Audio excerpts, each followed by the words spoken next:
আপনারা এই সব কিছুর জন্য আমায় সন্দেহ করছেন না তো? না না দীপ্তি, তোমায় কেন সন্দেহ করবো? আপনারা তো আমাকে ঠিক মতো চেনেন না, জানেন না। হঠাৎ করে আপনাদের বাড়িতে চলে এসেছি, আর তাছাড়া পুলিশ আসার ঠিক আগে আমি চলে গেলাম। সন্দেহ করাটাই তো স্বাভাবিক। তোমার ব্যাপারে আমরা সব জানি দীপ্তি।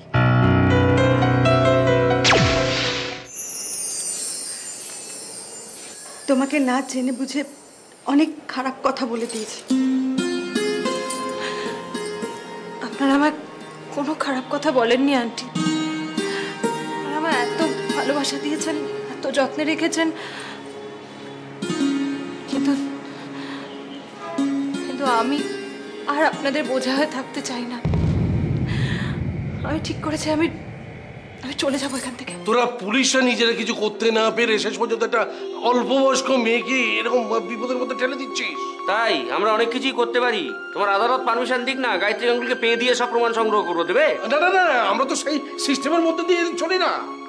আমাদের আমরা তোদের ওই সন্দেহের বসে আইনটাকে ভাঙতে পারি না।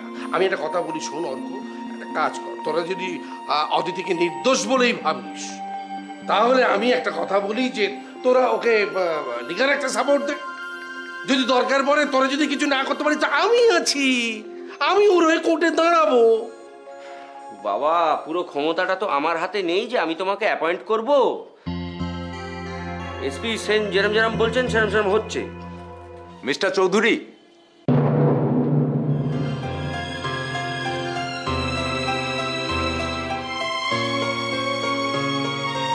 আসলে একটা দরকারে আপনার কাছে এসেছি।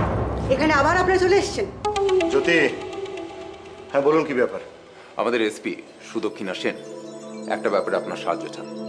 হ্যাঁ, আমি বলেছিলাম ওনাকে সাহায্য করব। কি করতে হবে বলুন? আসলে জামিনে ছাড়া পাওয়ার পর অদিতি গাঙ্গুলিকে কিছুদিন আপনার এই বাড়িতে রাখতে হবে। কেন আমাদের বাড়িতে রাখতে হবে? কেন? তার নিজের বাড়ি নেই? আমার এখানে কারুর থাকার হবে না, ব্যাস। দরকার পড়লে আপনার এসপি কে বলে দেবেন তার বাড়িতে যেন থাকে। জ্যোতি, আরে মিস সেন অদিতিকে আমাদের বাড়িতে কেন রাখতে চান সেটা তো আগে জানতে দাও। আমি কিছু জানতে চাই না। কোনো খুনের আসামিকে আমার বাড়িতে আমি থাকতে দেব না। আন্টি একটু বোঝার চেষ্টা করুন। দেখুন, অদিতিকে ওর বাড়ির লোকই তো ফাঁসিয়েছিল। যদি আবার সেই বাড়িতে ফেরত যায়, কত বড় বিপদ হতে পারে আপনি কেন বুঝতে পারছেন না? আমার মনে হয় সেই জন্যই মিস সেন অদিতিকে এখানে রাখতে চান। দীপসেনি না, প্রসাদ। এটা কিসের প্রসাদ পিসিমণি? মেজবতী,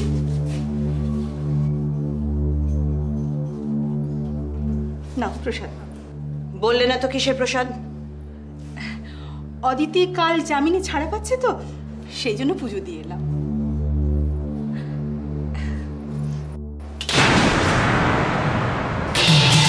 তোমার এত বড় সাহস! যে গাঙ্গুলি বাড়ির এত বড় সর্বনাশ করেছে, তুমি তার নামে পুজো দিয়েছো? মেজবৌদি, অদিতি এই বাড়ির বউ না, অদিতি একটা খুনি, আর অদিতিকে আমি এই বাড়ির বউ হিসেবে মানি না। আর তাছাড়া তুমি ভুলে যেও না যে অদিতি পায়েলের খাবারে বিষ মিশিয়েছিল। বিষটা কে মিশিয়েছিল সেটা শঙ্কর আমাদের বলেছে মেজবৌদি। ইনফ্যাক্ট আমি শুনেছি যে গায়ত্রী গাঙ্গুলি যখন ঋষি আর অদিতিকে আলাদা করে দেওয়ার চেষ্টা করছিল, তখন কিন্তু এই অদিতি রুখে দাঁড়িয়েছিল। হ্যাঁ, হয়তো পারিবারিক সমস্যা এড়িয়ে যাওয়ার জন্য ও বেশি কথা বলতো না, চুপচাপ থাকতো। কিন্তু এখন সময় বদলে গেছে কাবেরী। এখন ঘুরে দাঁড়াবার সময় এসেছে। ঠিক বলেছ ছোটকা, আমি তো এই দিকটা ভেবে দেখিনি। তুমি আমার মনের জোরটা বাড়িয়ে দিলে ছোটকা। এটা শুধু অদিতির জন্য লড়াই নয় ছোটকা, এটা আমার উপর গায়ত্রী গাঙ্গুলির অন্যায়ের বিরুদ্ধে প্রতিশোধ নেবার লড়াই। এই লড়াই আমায় জিততেই হবে।